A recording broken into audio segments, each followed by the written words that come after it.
Assalamualaikum warahmatullahi wabarakatuh. Masih di channel Dakota Tangsel. Kali ini kita akan sharing bagaimana sih proses penerimaan barang yang baik di ekspedisi. Salah satunya di Dakota Cargo atau Dakota Tangsel cabang. Pada saat penerimaan barang, petugas yang paling berperan penting adalah frontliner. Kenapa seperti itu? Karena frontliner ini adalah langsung berhadapan dengan customer. Mereka harus bisa menjelaskan proses-proses penerimaan barang di Dakota Cargo atau lebih tepatnya di Dakota Tangsel agar si customer nyaman dan siap menyerahkan barangnya untuk dikirimkan melalui Dakota Cargo. Nah, dalam proses penerimaan barang ini ada dua proses sebelum dibuatkan resi. Yang pertama adalah berat asli, yang kedua adalah berat volume. Yang dimana berat asli ini kita langsung timbang dengan timbangan kita, dan standar dari timbangan Dakota Cargo adalah 500 kg. Yang dimana timbangan ini sudah ditera oleh Badan Meteorologi, jadi semua sudah standar. Dan selanjutnya, selain dari berat asli, ada juga berat volume. Yang dimana berat volume ini kita hitung dengan rumus dalam satuan cm, panjang, lebar, dan tingginya. Setelah itu, barulah antara berat asli dengan berat volume itu menjadi acuan ongkos kirim yang paling terbesar. Biasanya di Dakota sudah tersistem semua. Mana yang paling besar akan terbaca sama sistem sebagai acuan ongkos kirim.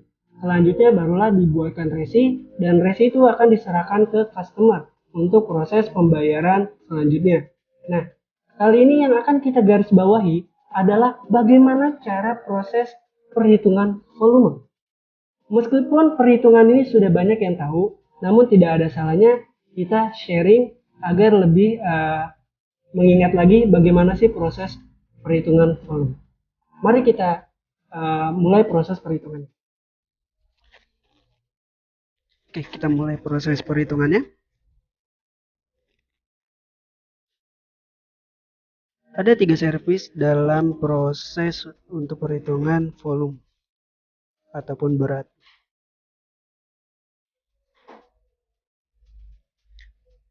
Yang dimana perlu kita ketahui, yang pertama itu adalah darat, kedua itu laut, dan yang ketiga itu adalah udara.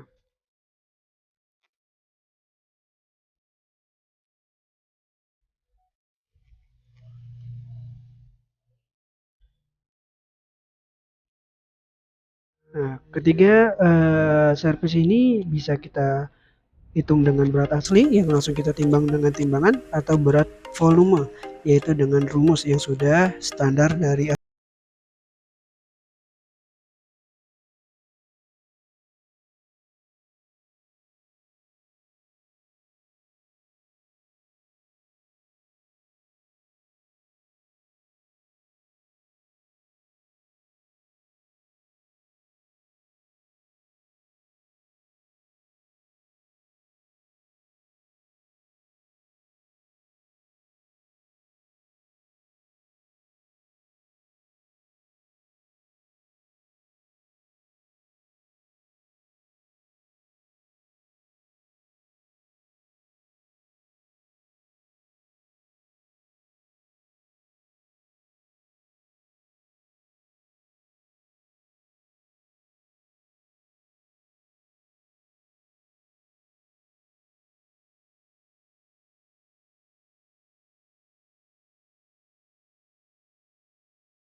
di angka 56,87 kilo.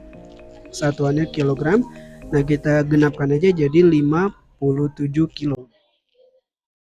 Inilah yang kita dapat berat dari perhitungan berat volume, yaitu untuk servis darat.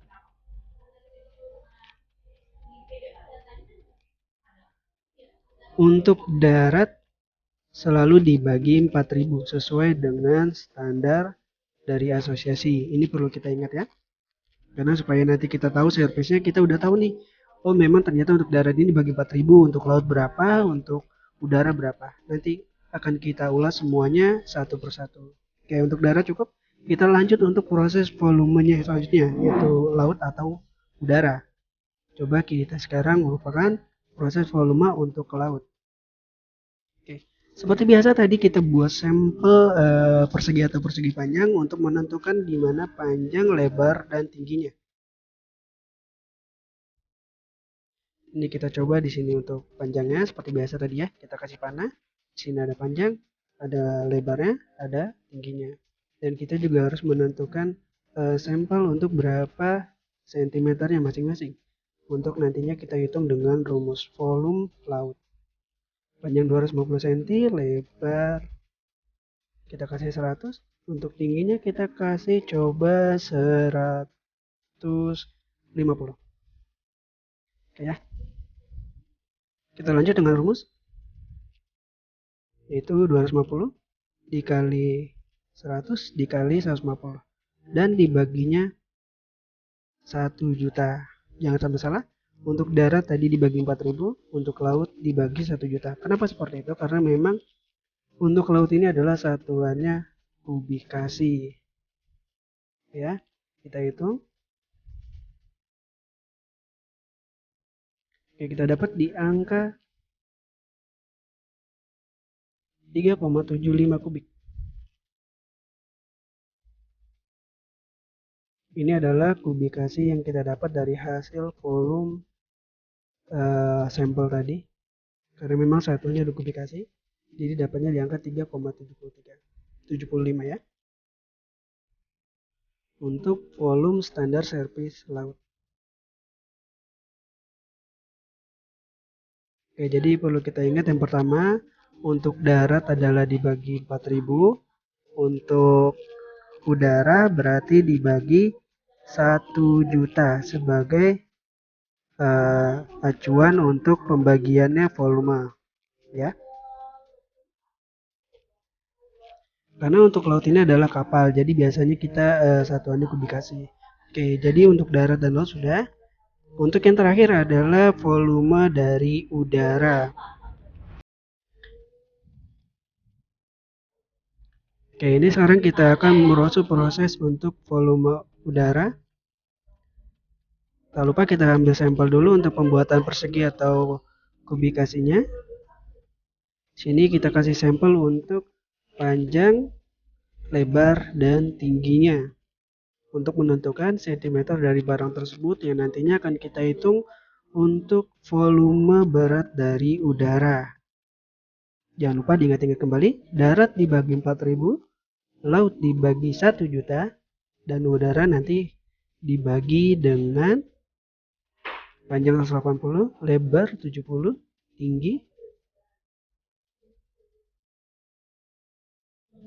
berapa ya? Oke, 110 aja deh. Lanjut kita hitung dengan rumus, yaitu 180 dikali 70 dikali 110 dan dibagi 6.000. Nah, jadi udah ketahuan ya. Untuk daratnya adalah dibagi 4.000, untuk lautnya dibagi 1 juta, untuk udaranya adalah dibagi 6.000, dan semua itu sudah sesuai dengan standarisasi asosiasi yang diputuskan oleh pihak Asperindo. Dapat di angka 231 kilo. Nah, angka 231 kilo ini adalah hasil perhitungan volume udara yang dari kita sampel ukuran yang tadi kita buat di atas. Jadi jangan lupa ya, pembagian untuk volume itu adalah untuk udaranya 6.000, untuk lautnya 1 juta, dan untuk daratnya adalah 4.000.